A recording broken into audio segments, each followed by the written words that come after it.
When my wife and I arrived on the mission field back in 2004, we were church planters in Ecuador. And at that time, the nation of Ecuador had 14 million people.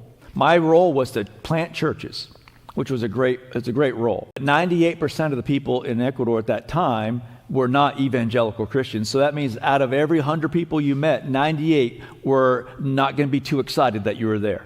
And one of the things that I learned is that as we arrived, we had to write a strategy. How are you going to plant churches in a nation of 14 million people where 98% are somewhat hostile, not necessarily physically, but somewhat hostile to what you're even talking about?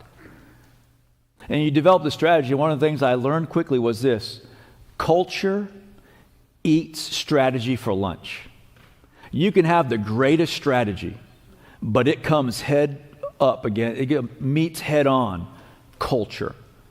And if you don't deal with the culture, your strategy is not going to get you anywhere. And so what we did is we had to meet the people in the culture where they were, not just meet them from a strategy perspective, but from a cultural perspective. And it looked something like this. Sir, do you have a Bible? And 100% would say yes. Now, usually it was on a shelf somewhere, right? It was underneath a coaster where they had a flower or something. They didn't read it. It was dusty. But everyone had a Bible. I'd say, let's read your Bible. And they would go into their house and they would get their Bible. And we would start there with their Bible, meeting them right where they're at. How does this apply to your story for this year? Your daily habits will eat the lunch of any motivation you have. You can take any desire you want for this year, but your daily habits will trump that every single day. What do I mean by that? By January 14th, 75% of the people who make a New Year's resolution will have failed. I think the other 25% just forgot that they made one. 75% of people who make a New Year's resolution fail by day 4 because daily habits will always trump your desires. Doesn't matter how motivated you are.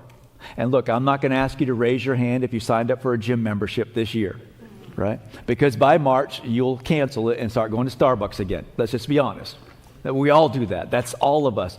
Because desire is trumped by daily habits. What you do on the daily will determine how this year goes way more than any desire you have. Faithfulness is always more important than daydreaming. And so as I think about my story and you think about your story, and again, your life, it's the final exam nobody else is going to take for you. Who's going to write it?